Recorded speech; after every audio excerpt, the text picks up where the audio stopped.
नमस्कार दोस्तों, आज हम class 10th chapter 1 real numbers पढ़ेंगे। रियल नंबर्स पढ़ने से पहले हम ये जाने रियल नंबर्स कहते किसको हैं।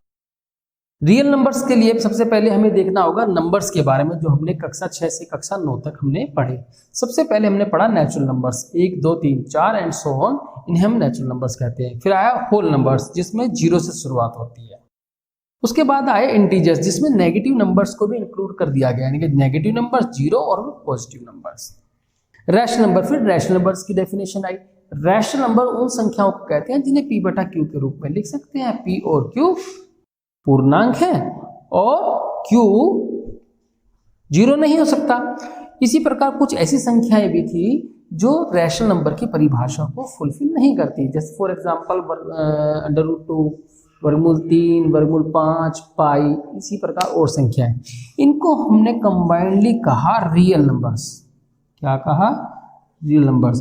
मेनली इनको हम r से डिनोट करते हैं, रियल नंबर्स। और यही हमारा पार्ट का नाम है रियल नंबर्स। 10th क्लास में हमारे रियल नंबर्स पार्ट में देखा जाए तो बेसिकली 3 चीजें हैं, इन्हीं के आधार पर और चीजें हैं।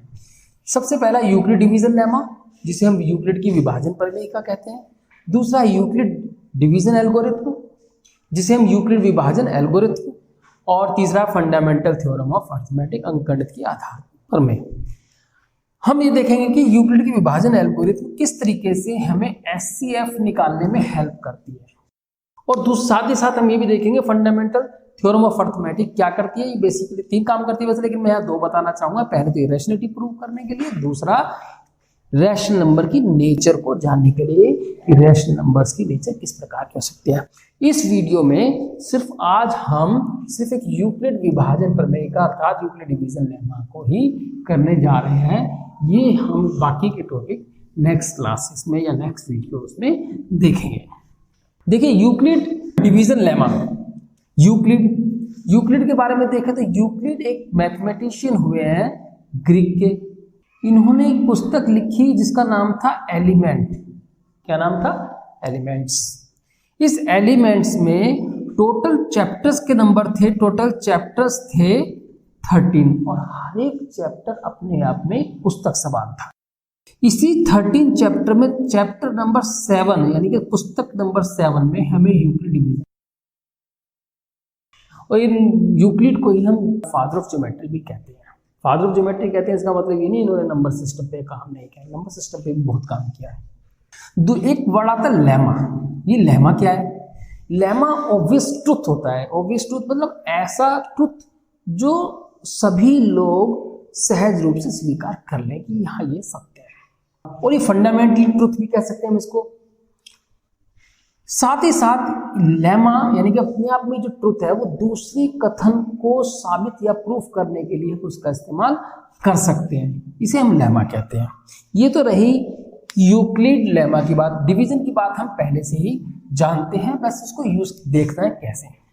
जब हम यूक्लिड डिवीजन लेमा के बारे में हम पढ़ने जा रहे हैं कि इसकी डेफिनेशन कैसे कहां से निकल के आती है।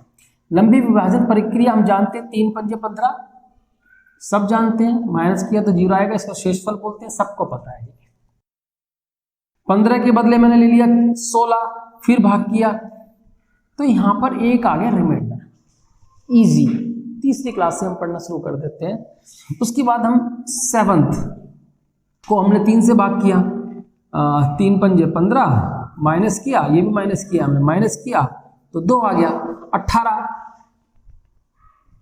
तो 3 पंजे 15 पे आएगा, 3 6 18 पूरा पूरा भाग हुआ, 0 आ गया। इस प्रकार हम यहाँ देखते हैं कि जब हम अंदर वाली संख्या यानी कि भाज्य को बढ़ाते जाए 15, 16, 17, 18 तो रिमाइंडर 0, 1, 2 हो गया, 0 हो गया, 3 नहीं आया।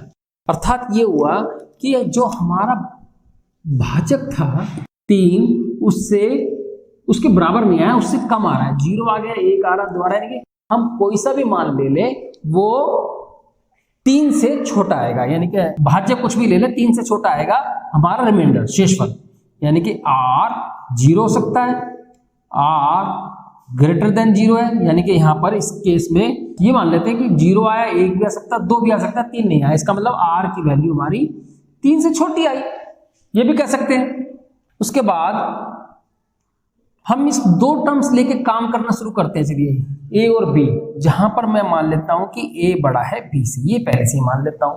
जब हमने भाग किया क्यू पे गया, बी गुना क्यू, जिस तरह से क्या 3 गुना 5 3 5 15 यहाँ आया, तो बी गुना क्यू जो आएगा यहाँ लिखा, और जो माइनस करने पर आया वो मान लीजिए आ रहा है शेषफल।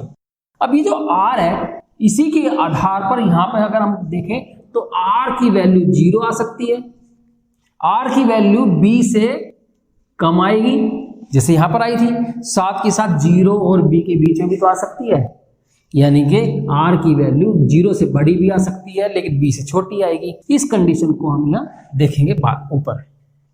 अब यही देखा जाए तो यूक्लिड डिवीजन लेमा है। अब इसको स्टेटमेंट को लिखने की कोशिश करते हैं कैसे।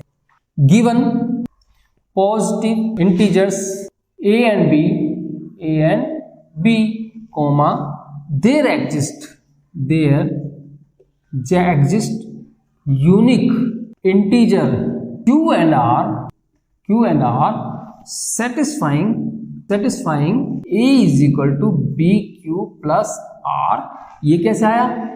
15 बराबर 3 गुना 5 जमा 0, 16 बराबर 3 गुना 5 जमा 1, 17 बराबर 3 गुना 5 जमा 2, 18 बराबर 3 गुना 6 जमा 0, a बराबर b गुना q जमा r, a बराबर b गुना q जमा r। और साथ के साथ हम r को डिफाइन यहाँ जो हमने किया कि r की वैल्यू b से कम आएगी, 0 से बड़ी आएगी या बराबर भी आ सकती है। अगर हम इसको भी लिख दें तो इसे हम कहते हैं यूक्लिड्स डिवीजन लेमा। एक बात यहाँ एक चीज और समझने की है, एक बड़ा यूनिक वर्ड, यूनिक इंटीजर होंगे q एंड r। q कहाँ आ रहा है? यहाँ आ रहा है, यहाँ आ रहा है। कहाँ आ रहा है q? ये रहा और ये रहा, यानी कि 5 और 0। ये कह रहा है कि यूनिक होंगे अपने आप में 5 और 0। जब आप यूनिक कैसे होंगे? यूनिक का मतलब होता है उसके जैसा कोई दूसरा नहीं है, अद्वितीय है, उसके जैसा कोई दूसरा नहीं है, 2 मान लिए एक ही है। अब मैं 15 को भाग करता हूँ 3 से, तो 3 से भाग करूंगा तो क्या 4 लिख सकता हूँ? यहाँ 6 लिख सकता हूँ ना। ये अपने आप में ही यूनिक होंगे। यूनिक है ये, तो ये भी अपने आप यूनिक हो जाएगा। तो दोनों Q एंड R अपने आप में यूनिक होंगे। अब इसकी थोड़ी एप्लीकेशन भी देख लेते हैं कि कई बार B का मान अगर रखने पर देखते हैं कि क्या आता है।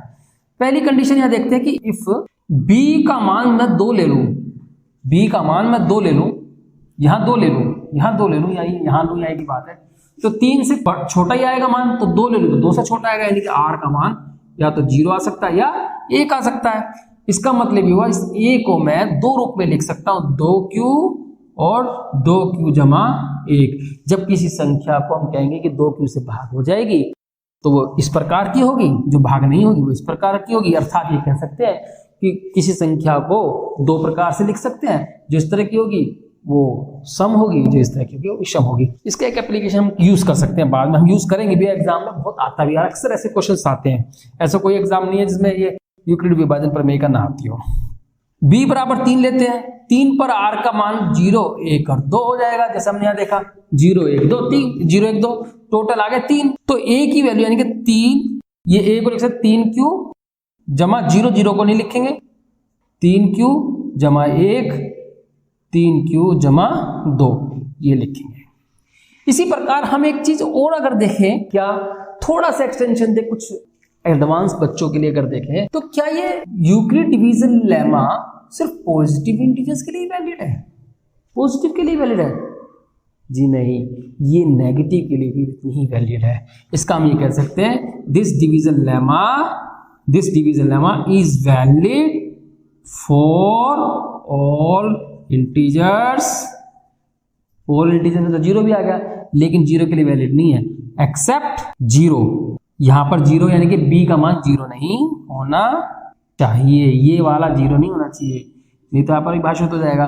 खैर, आज हमने देखा अपने पार्ट 1 में रियल नंबर्स, रियल नंबर्स के बारे में हमने पहले तो ये देखा कि रियल नंबर्स हम कहते हैं किसको है। उसके बाद इस पार्ट में हमने क्या क्या पढ़ना उसके बारे में थोड़ा सा हमने डिस्कस किया। उसके बाद हम यूक्लिड डिवीजन लेमा पर आए। यूक्लिड डिवीजन लेमा को लंबी विभाजन प्रक्रिया से जोड़ते हुए हमने इसका एक स्टेटमेंट दिया, उसकी 2 एप्लीकेशन टाइप के भी हमने किया और उसका थोड़ा और एक्सटेंशन भी दिया। इसी हम यूक्लिड विभाजन प्रमेय का कहते हैं, जो आज हमने किया।